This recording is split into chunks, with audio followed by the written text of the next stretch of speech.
उरणातील गावच्या सामायिक तलावावर होते होळीच्या दिवशी सामूहिक मासेमारी। उरण पूर्व विभागातील ग्रामीण भागात आजही संस्कृतीचा ठेवा कायम जपला गेला आहे। होळीच्या दिवशी नटून थटून थाटात होळी साजरी करून दुसऱ्या दिवशी मांसाहारी जेवणावर ताव मारण्याची पद्धत सर्वत्र आहे। मात्र याच दिवशी पूर्व विभागातील गावात मात्र खास गावात तळा मारण्याचा कार्यक्रम असतो। हा कार्यक्रम म्हणजे सामूहिक मासेमारी। सदर मासेमारी लोकांना एकत्र आणण्यासाठी एक वेगळा प्रयत्न फार पूर्वापार चालू आहे। उरण पूर्व विभागातील कळंबुसरे, सार्डे, वशेणी, पुनाडे, पाले, आवरे, गोवटणे, पिरकोण, पाणदिवे, कोपरोली, खोपटे या गावात विस्तीर्ण तलाव लाभलेला आहे। गावातील सर्व प्रथा परंपरांचे केंद्रस्थान म्हणजे हा तलाव। अगदी लग्नापासून गणपती विसर्जनापर्यंत परंपरा जपण्याचं काम गावचा तळा करतो। होळी व धुलवडीच्या दिवशी गावात तळा मारण्याचा कार्यक्रम असतो। हा कार्यक्रम म्हणजे सामूहिक मासेमारी करणे असते। गावातील सर्वजण मिळून एकाच वेळेस मासे पकडण्यासाठी जमतात। होळी किंवा धुलवड या दिवसामधून मांसाहार करण्याचा वार आखला जातो। तळा मारण्याच्या उत्सवाची लगबग आधीच्या दिवसापासूनच सुरू होते व गावातील बरेचसे लोक इतर गावातील लोक आसू मिळवण्यासाठी प्रयत्न करताना दिसतात।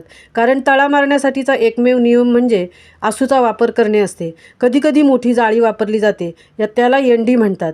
ती 2 व्यक्ती वापरू शकतात। आसू हे एकाच व्यक्तीला वापरता येण्याजोगे मासेमारीचे साधन आहे। लवचिक वेताच्या दांडी वाकवून त्याभोवती विणलेले मासे पकडण्याचे जाळे म्हणजे आसू होय। गावातील सर्वच कुटुंबाकडे ही आसू असते। तळा मारण्याआधी गावात हाक मारली काय त्याला शुद्ध भाषेत दौंडी असे म्हणतात। तळा मारण्याचा दिवस व वेळ निश्चित करून दुसऱ्या दिवशी सकाळी 7-8 वाजल्यापासूनच तळ्यावर गर्दी जमा होऊ लागते।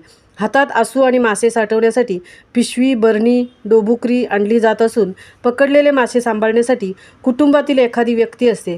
शिवाय प्रत्यक्ष मासेमारांसह उत्साही प्रेक्षकही तळ्याकाठी जमलेले असतात। मासेमारीआधी नारळ अर्पण केला जातो।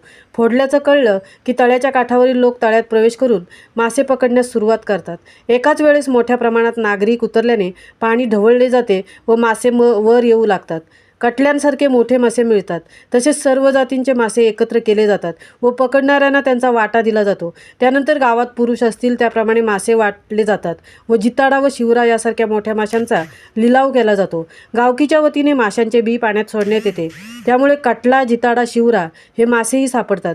तसा मासेमारीसुद्धा शेतीप्रमाणेच बेभरवशाचा प्रकार असल्याने तळा मारताना आपले जाळे रिकामे राहण्याचे प्रसंगही येतात।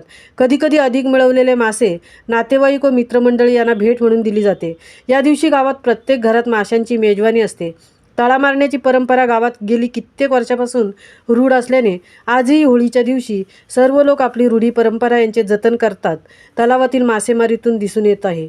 महामुंबईसह अनंत नारंगीकर, उरण।